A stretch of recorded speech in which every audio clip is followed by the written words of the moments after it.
Laughing Jack. It was a nice summer. My 5-year-old son James was playing outside in the backyard of our suburban home. James has always been a quiet boy. He plays by himself mostly. He never had many friends, but he always had a wild imagination. I was in the kitchen feeding our dog Fido when I heard a sound like James talking to someone in the backyard. I'm not sure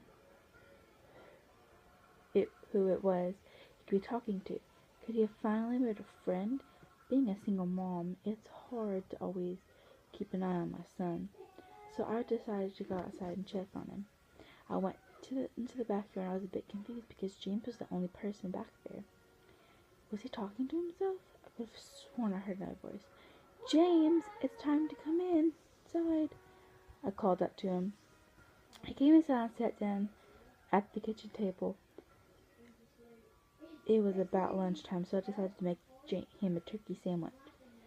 James, who was talking out to? I asked. James looked at the elephant with my new friend. I poured him some milk and continued to pry. And as any good mother would, does your friend have a name? Why didn't you ask him to have lunch with us? I asked. James stared at me for a moment, but his name was Laughing Jack. I was a bit taken by what he said. Oh, that's a strange name. What does your friend look like? I asked, a bit confused. He's a clown. He has long hair and a big swirly cone nose. He has long arms, baggy pants, and striped socks, and he always smiles. I realized my son was talking about imaginary friends. I suppose it was normal for kids his age to have imaginary friends, especially when he has no real kids to play with. It's probably just a phase. The rest of the day went per usual. It was starting to get late, so I put James to bed and tucked him in and gave him a kiss and made sure to turn on his nightlight. Before I closed the door, I was pretty tired myself, so I decided to go to bed not long after. I had an awful nightmare. It was dark in some kind of rundown amusement park. I was scared, running through the endless fields of empty tents and broken down rides and abandoned game huts. The whole place had a horrible look to it. Everything was black and white. The proud stuffed animals all hung from nooses in the game hut, all with a sick grin stitched into their faces. It felt like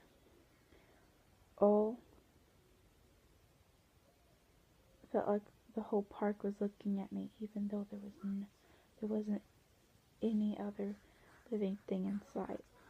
Then, suddenly, I heard music playing. The sound of Pop Goes the Weasel being played, and the squeeze box echoed through the tent. It was hypnotizing. I followed the tune in the circus tent, almost in a trance, unable to stop. My legs were moving forward. It was pitch black. The only light came from a single spotlight shining in the center of the big top. As I walked towards the light, the music slowed down. I found myself singing along, unable to stop. All around the mulberry bush, the monkey chased the weasel. The monkey thought it was fun.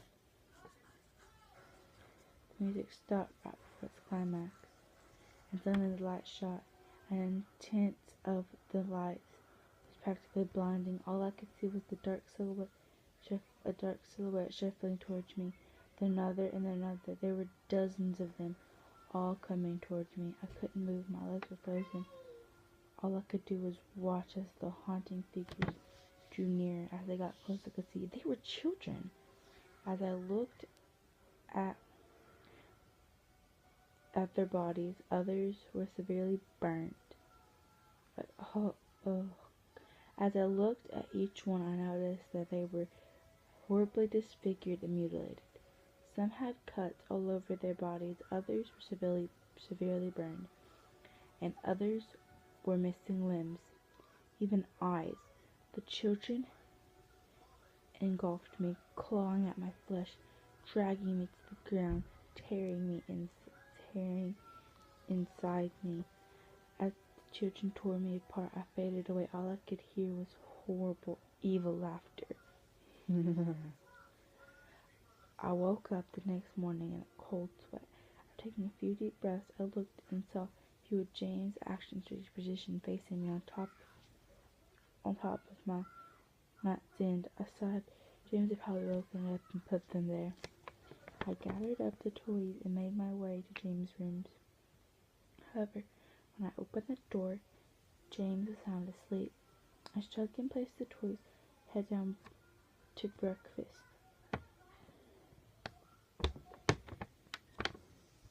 He was quiet and seemed a bit foggy. Perhaps he didn't sleep either. James, honey, did you put the toys in Mommy's room this morning? James shot at me. The moment he flew at me, Laughing Jack did it. I rolled my eyes. Well, tell Laughing Jack to keep the toys in your room. James nodded and finished up his breakfast and decided to go play out the backyard. When I went to the front door was off. Were closed. Crap, I need to go check on James. I was a bit worried. It had been over 2 hours, and I hadn't checked on it. I stepped outside in the backyard. James was there. James, where are you? Just then I heard a giggle come from the front yard. I rushed to the gate to the front of the house. James was sitting on the sidewalk. I breathed a sigh of relief and walked over to him. James, how many times have I told you to stay in the back? James, where did you get that? What are you eating? He looked at me and then reached into his pocket with a handful of hard candies in all colors. This made me very nervous. James, who gave you the candy? James said, no, it's James. Tell Mommy who gave you the candy. James hung his head down and said, Laughing Jack gave it to my heart song. And I kneeled down. James, I've had enough of this dang Laughing Jack thing. He's not real. Now this is very serious. The situation, I need to know who gave you the candy. Okay, but Mom, I could see my son's eyes tear up. But Mama, Laughing Jack gave me the candy.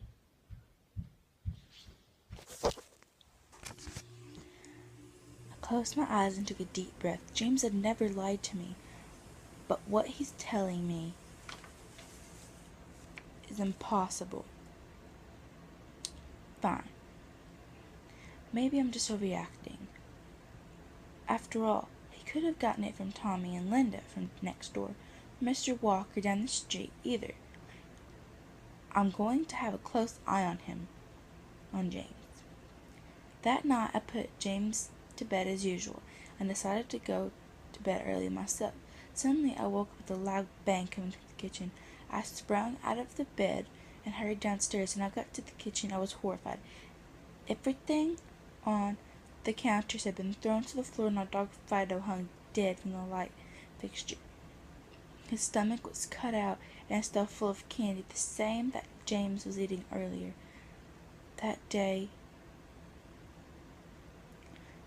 My shock was quickly broken by a sharp scream from James's room, followed by loud crashes.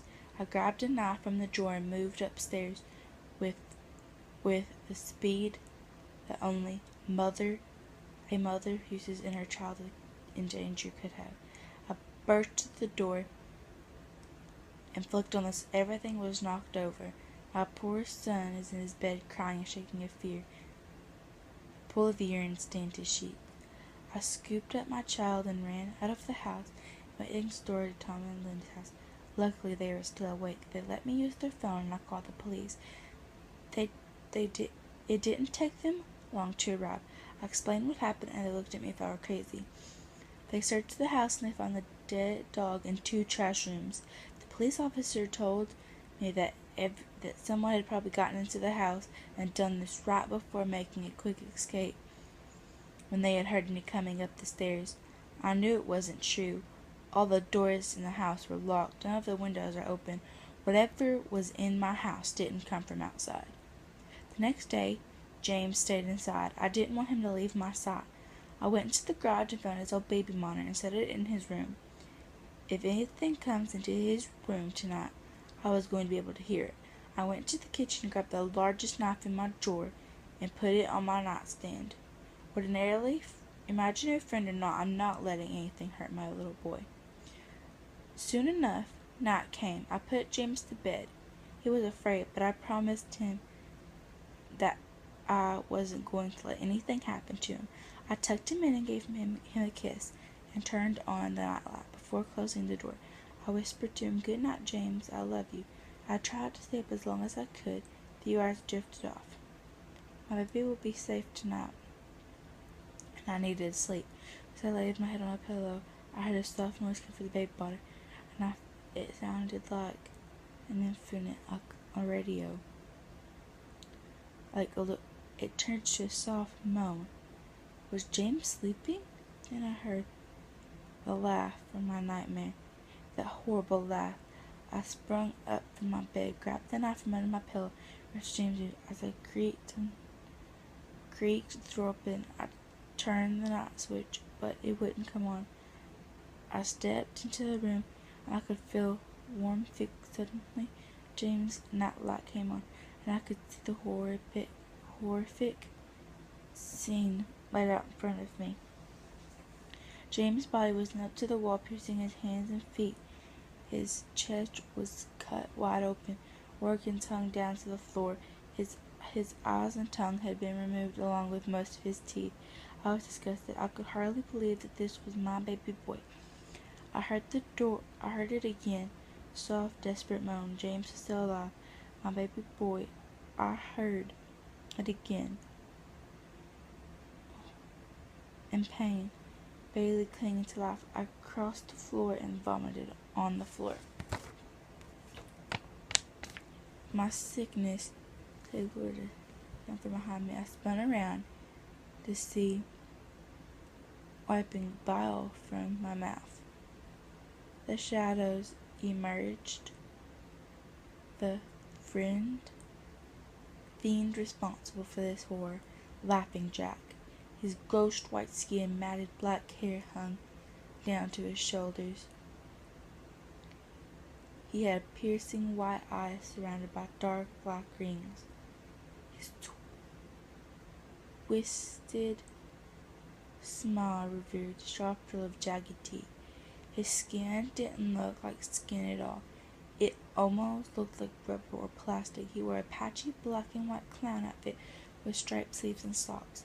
His body was growing, and his long arms hung down past his waist. That was paused to make him almost look boneless, like a rag doll. He let out a sickening laugh,